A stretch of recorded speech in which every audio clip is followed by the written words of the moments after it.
کرتے ہوئے سوال میرا یہ ہے جناب اسپیکر کہ یہ لوگ اپنے جانوں سے گزرتے ہوئے بیرونی ملک کیوں جا رہے ہیں، یہ بھی ایک سوال ہے۔ اس کو بھی وزیر دفاع صاحب اور حکومت کو لینا چاہیے کہ آخر یہاں سے لوگ ملک چھوڑ کر کیوں جا رہے ہیں، جانے کی وجوہات کیا ہیں، اس کے لیے بھی کام کرنا چاہیے، نمبر ایک۔ دوسری بات یہ ہے جناب اسپیکر، قوانین بنانے کی ضرورت نہیں، یہ قوانین ہیں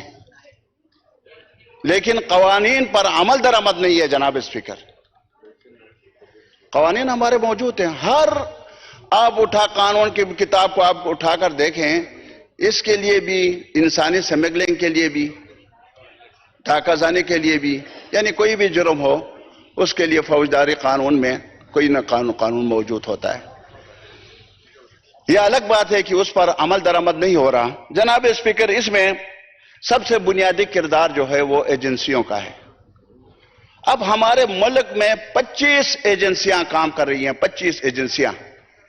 یعنی جناب اسپیکر اگر وہ چاہیں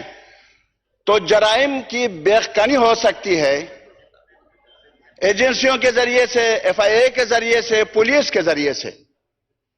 اب جب کل آپ نے یہاں جب میں نے پوائنٹ ریز کیا اور آپ نے ایک حکم جاری کر دیا کہ فوری کارروائی ہونی چاہیے،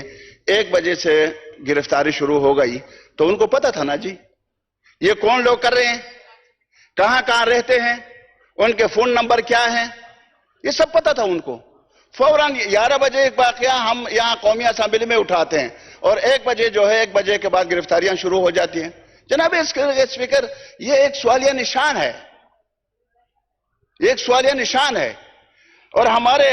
یہاں یہ بات بھی دیکھیں، 1-2 دن آج یوم سیاہ منا رہے ہیں۔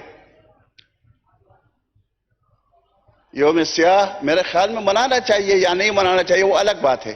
لیکن میرے کہنے کا مقصد یہ ہے کہ یوم سیاہ کے بجائے اگر حکومت فوری ایکشن لے لے اور سخت ایکشن لے لے، اور جہاں جہاں بھی اس طرح کے لوگ، مشکوک لوگ موجود ہیں اور جو حکومت کو پتہ ہے، ایجنسیوں کو پتہ ہے، ان سب کو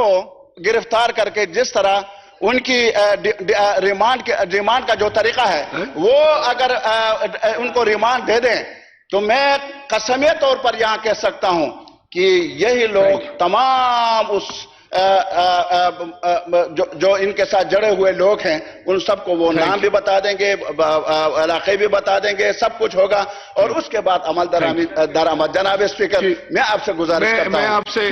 گزارش کرتا ہوں، گزارش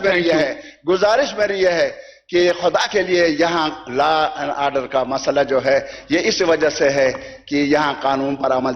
درآمد۔ مولانا صاحب، میں آپ کی تصحیح کر دوں کہ یہ یوم سیاہ نہیں منایا جا رہا بلکہ یہ یوم سوگ ہے، تاکہ وہ جتنے وہ ان کے خاندان ہیں، جو لوگ جو ہے وہ ان کی جانیں گئی ہیں، ان کے ساتھ اظہار یکجہتی کے لیے میرا خیال ہے یہ نوٹ فرما لیں۔ اور ابھی میں سمجھتا ہوں کہ ابھی آئیں اس کی طرف جو